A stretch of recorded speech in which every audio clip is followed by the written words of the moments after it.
We're going to describe now the coronary veins as seen on cast corrosion preparations and axial images of the heart. Now, why? Because on axial images, densities that we see in the interventricular groove, in the atrioventricular grooves, are not just produced by the coronary arteries, but by the adjacent coronary veins. So it is important to know the anatomy and to relate the coronary veins to the coronary arteries.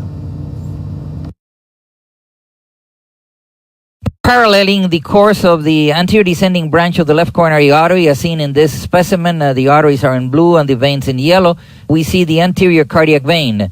It runs from below towards the atrioventricular groove, and then it courses in parallel to the circumflex branch of the left coronary artery. In the anterior interventricular groove, the flow of blood is opposite the flow of arterial blood, while in the atrioventricular groove, the flow of blood is parallel to the arterial flow. It becomes what is named the vena cardia magna, which is a large cardiac vein. In the next specimen, we can see by lifting the left auricular appendage, the vena cardia magna receiving left ventricular veins. In the next specimen, we see now the back of the heart. We note that the vena cardia magna ends in what is the coronary sinus, which is the termination of all the venous system of the heart. And as it is known, it is an opening in the dorsal aspect of the right atrium close to the termination of the inferior vena cava. Note that the coronary sinus receives a posterior cardiac vein which runs almost parallel to the posterior descending branch of the coronary artery. Here, the flow in the vein is opposite the flow in the artery. And this last specimen is of the same heart, photographed from below upward, which shows the posterior interventricular vein that terminates directly in the coronary sinus. In this specimen, photographed from the right side, we see the posterior cardiac vein, and we see small right cardiac veins that parallel the right coronary artery. The right cardiac vein is called the vena cardia parva, which means the small right cardiac vein. In this next specimen of a heart where the vein was injected in yellow, the artery in red, we see the right aspect of the right ventricle. Numerous cardiac veins terminate in the vena cardia parva, which again parallels the right coronary artery in the right atrioventricular groove. This is a same specimen photographed from behind, where we can see the posterior descending coronary artery paralleling the posterior cardiac vein. We also note the left ventricular veins and some right ventricular veins. There is a confluence of veins in the region of the coronary sinus. And this is a dorsal view of the heart in the area so-called of the crus, which is the junction of the interatrial and interventricular septa with the atrioventricular grooves. And here we can see the bending of the right coronary artery, which becomes posterior descending, and we can see the confluence of the veins in the region of the coronary sinus. This is an axial view on computer tomography of the heart, showing an oval density in the atrioventricular groove, which represents the coronary sinus. These next four images are cross-sections of the heart, going from the juxtadiaphragmatic portion to the base of the heart. Note just behind the sternum that there is fat, and this is the fat in the right atrioventricular groove. We can see an oval structure that is usually a summation shadow of the right cardiac vein, the vena cardia parva, which parallels the right coronary artery. In the second image, we can distinctly identify the position of the artery because there is a fleck of calcium.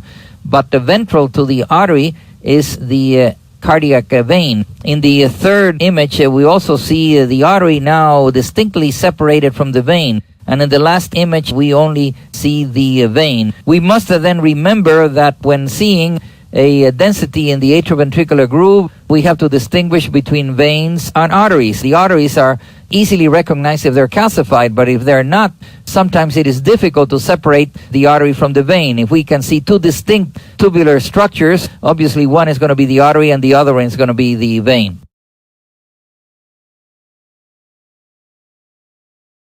We're going to present now axial imaging of the heart.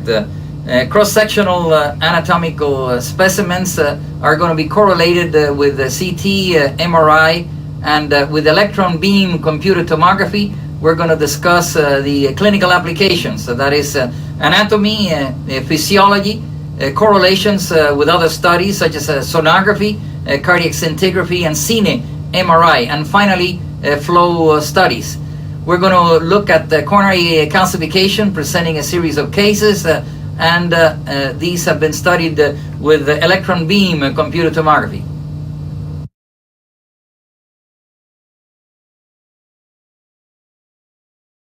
The next four images are of the upper mediastinum.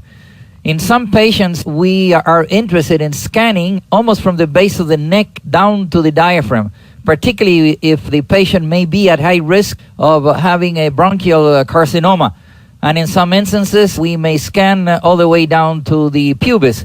The scanning is so fast that it is sometimes worthwhile not limiting the study to the heart.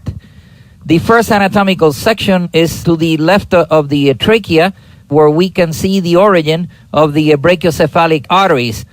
The next is a CT of this same segment done with color imaging, where we can see in white the calcific densities at the origin of the innominate, the left carotid, and left subclavian arteries. In red is the muscle and the aorta. In yellow is the fat. In black, the lungs. The next two anatomical sections are a little bit above the previous one, where we can see the trachea, and on both sides of the trachea, the right and left carotid arteries and the right and left subclavian arteries. And finally, the next is a CT section with color rendition, where we can see the brachiocephalic arteries in white because of the calcium in the walls of these vessels. Magnetic resonance imaging is a competing technology which allows for the visualization of the epicardial portion of the coronary arteries. However, it is silent to calcific deposits. In other words, calcifications are best detected and quantified with computed tomography. The next five images represent anatomical sections of the heart and are correlated with MR images. The first two images reveal the heart close to the diaphragm, where we can see the muscular left ventricle. The next image is a four-chambered view, where we see the right ventricle with trabecula, the left atrium behind, the right atrium to your left, and the muscular left ventricle to your right.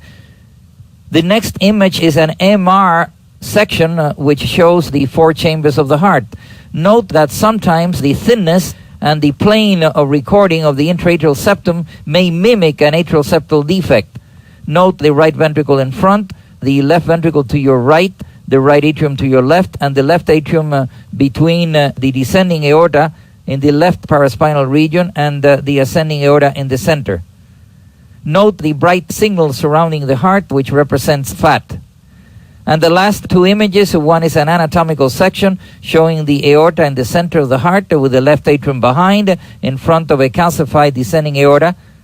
And then the MR image of the same plane, revealing the aorta in the center with the right ventricle in front, the left ventricle to your right, the right atrium to your left, the left atrium between the aorta and the descending part, which is calcified and surrounded by fat.